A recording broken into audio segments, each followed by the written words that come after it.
ئاوە کۆ دەبتەوە هەموو دێتە ناو قەبستانی دەرێ ئەمن ناوێرم بێمە ئەو قەبستانی لەبەر سەگان والله ماشاءالله ئێرە هەر کانگەی سەیانە ئەمە بە حەزرەتین داکمان مردێ بە حەزرەتین بێن دەقەلەکنی دانیشین فاتحەچی بخینی 30 ساعت تا 40 ساعتینی ئاوی تێکردیە ناو قەبستانی تاش قەبستانی دەدزن خەڵک هێدی ئاوی لە خۆی تێدەکات تاچی 150,000 پێدرایە دامانێ لێرکانە هەفتە پێنە چۆتانچی بدرێ بەهۆی گرتنی ڕێڕەوی ئاو مەترسی کەوتوتە سەر گۆڕستانی شێخ ئەحمەد لە شاری هەولێر. سڵاوتان لێبێت من کەیفی حەسەن ئەرکی ئێستا لە گۆڕستانی شێخ ئەحمەدم لە شاری هەولێر کە گۆڕستانێکی گەورە و بەناوبانگی هەولێری پایتەختە کە ژمارەیەکی یەکجار زۆر گۆڕی تێدا نێژراوە. بەهۆی گرتنی ڕێڕەوی ئاو مەترسی بۆ سەر گۆڕستانەکە دروست بووە. لەسەر ئەو بابەتە دەسمە لای شێخ ئەنەس کە لێرە ژمارەیەکی یەکجار گۆڕی هەڵکە بە خاک سپاردووە و ئەو قسەمان بۆ دەکا. شێخ ئەنەس سڵاو لێبێ. سلام ڕەحمەت چی کێشەیەکە لێرە بۆچی ڕێڕەوی ئاو گیراوە؟ وەڵا هەر ئاو نییە بابەتی کەشە لەو قەبستانی بەس ئەوڕۆ ئاوەکە بەڕوون و ئاشکرای دیارە ئەو دیوی دەبینی ڕێوڕەوەکەیان گرتیە وەکو ساترەک و عوزەک و وەکو بەنداوە چلیاتی ئەو ئاوە کۆ دەبتەوە هەموو دێتە ناو قەبستانی ئەمە لە سبەینەوە خۆبەخشانە بەخۆ مستافەکەم بەس خەریکی ڕێوڕەوەکەی هەتا ڕێوڕەکمان بەکردیتەوە هەتا نایشمانی بێتە ناو قەبستانی ئاوەکە داخلی ناو قەبستانی. مەترسی بۆ سەر گۆڕستانەکە هەیە؟ مەترسی بلۆ بەشەی گۆڕستانی شێخ ئەحمەد تێ بە تایبەتی بلۆک 22 ئاوەشی زۆر کۆ دەکرێتەوە دەستە ناو قەبرەکان و دەچێت ئەوانەی کە ڕقمم لەکەم بوو تەلەفۆنم لۆ کردن فەقیرانە فەوری گەیشتنە تاوان هاتبوون ئەمە ڕێوڕەوەکەمان لابرد بوو ئاوەکەمان نەوان هێشتەوە بستە بە قەبرەکانە زۆری چوو بوو بە عوکمی وەی نیوەی ئاوەکە لە ناو عاردەکانیان خڕبیتەوە کەسانە ئێستا هاتێرکوانە دادەچی بەڕێز هاتیە لۆ خۆی دەستخۆشی لێکردنە بەس گلەیشی زۆر هەیە دەرێ ئەمن ناوێرم بێمە ئەو قەبستانی لەبەر سەگان یعنی جگە لە ئاوەکە کێشی سەگیشەیە لێرە سەگ و شتیوە ئەو بەڕەلایەنە کە لێرکوانە نزیکەی لە هەزاری تێپەڕیا لە هەزاری تێپەڕ بەس لە گۆڕستانی شێخ ئەحمەد 1000 سەگی تێدا؟ پتریش تەسویرم پێەیە براویشم کردیتەوە عەز دەکەی لۆت ڕەوان دەکەم نەک 1000 ئەم دەرم 1000 و زیاتریش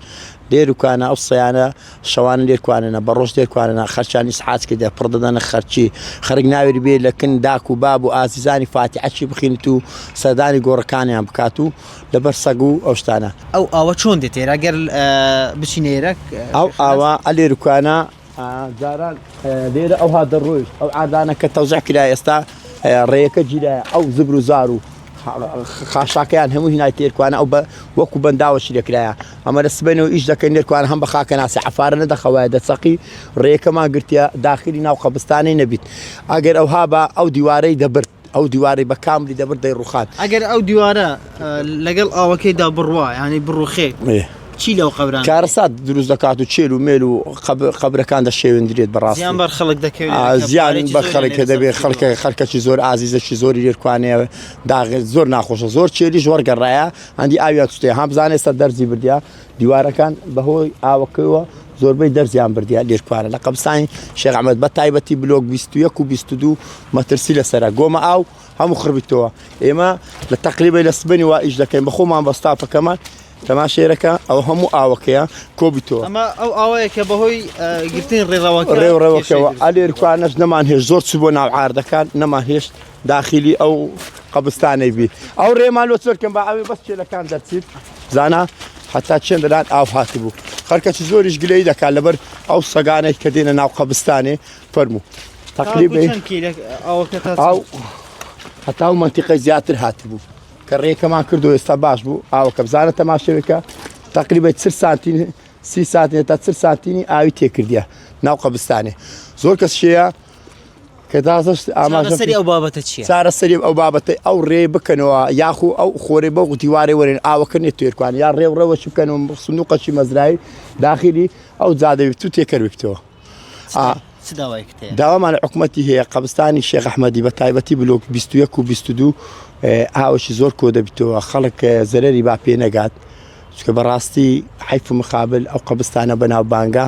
ئەو ئاوی بێتەوە ئەمە ڕۆژانە کە چاودێری دەکەین هەم وەکو خۆبەخشەک و هەم قەبر لێدەر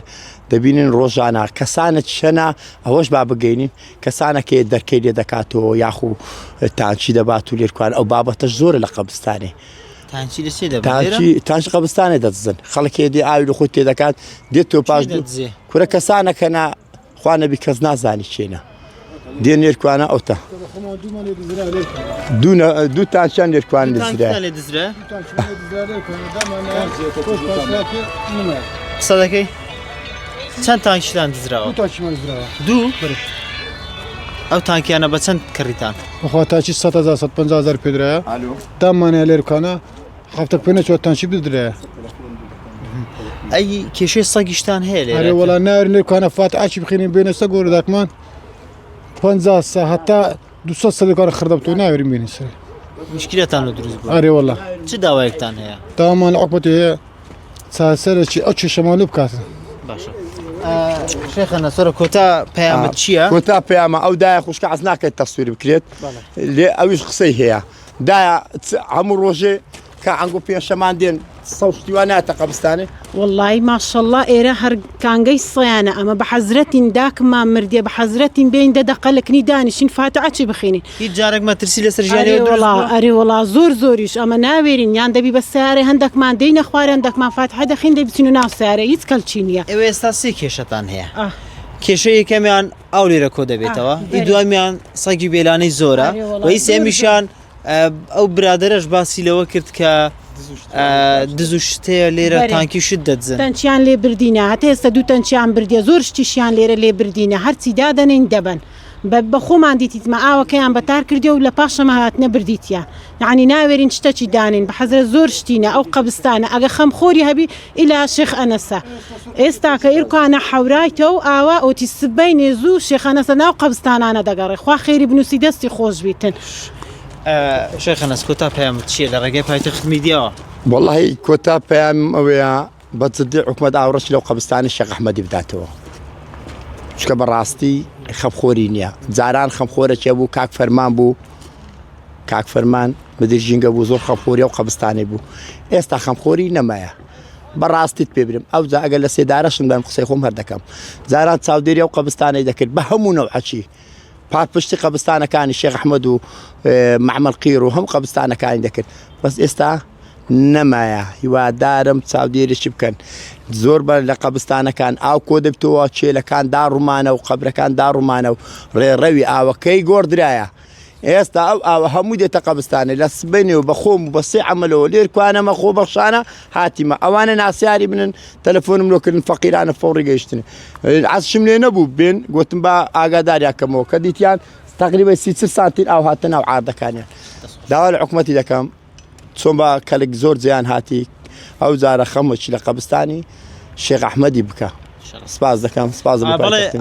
بینەرانی پایتەخت میدیا ئەوەی کە گوێبیست و قسەکانی شێخەنەس بوو کە بۆ ماوەی چەندین ساڵە تەرم بە خاک دەستپێرێت و ئێستا لە گۆڕستانی شێخ ئەحمەدە گۆڕستانی شێخ ئەحمەد یەکێکە لە گۆڕستانە هەرە بەناوبانگەکانی هەولێری پایتەخت کە ژمارەیەکی یەکجار زۆر گۆڕی تێدا هەیە و خەڵک دێ بۆ ئەوەی مردوەکەی خۆی لێرە بنێژێتن چەند کێشەیەکی هەیە یەکێک لە کێشەکان بەهۆی گرتنەوەی ڕێڕەوی ئاو کێشەی بۆ گۆڕستانەکە دروست کردووە بەڵکو مەترسیشی بۆ سەر گۆڕستانەکە دروست کردووە کە ئەگەر بێت و ئەم ڕێڕەوە نەکرێتەوە ئەوە ئەم دیوارە بەهۆی کۆبوونەوەی ئاوە دەڕوخێت و ئەو کەسانەی کە لێرە تەرمیان بە خاک سپاردووە بەهۆی مەسرفێکی زۆریان لێ کردووە و گۆڕەکان هەمووی تێک دەچێت و خۆڵەکەی لا دەکەوێت و وا دەکات کە گۆڕستانەکە مەترسیەکی یەکجار گەورەی لەسەر دروست ببێت.